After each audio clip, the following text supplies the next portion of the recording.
Scheme क्या है? Equity scheme वह निवेश योजना है जो आपका पैसा शेयर बाजार या उससे जुड़ी कंपनियों में लगाते हैं। अब जानते हैं उसकी विशेषताएं क्या है।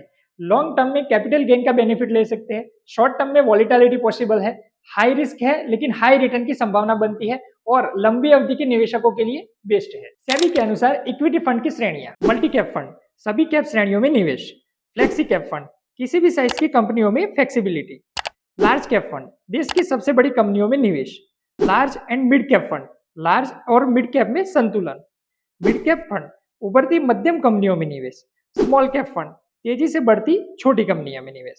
Sectoral and thematic funds, sectoral fund किसी एक ही सेक्टर में निवेश जैसे बैंकिंग, फार्मा, एफएमसीजी और टेक्नोलॉजी, अधिक जोखिम लेकिन कम डाइवर्सिफिकेशन। थीमेटिक फंड्स किसी विषय जैसे इंफ्रास्ट्रक्चर, सर्विस सेक्टर, पीएसयू पर आधारित विविध क्षेत्रों में निवेश, सेक्टरल से कम जोखिम। स्टाइल आधारित फंड, वैल्यू फंड कम कीमत पर अच्छे स्टॉक में निवेश, भविष्य में मूल्य उभरने की उम्मीद।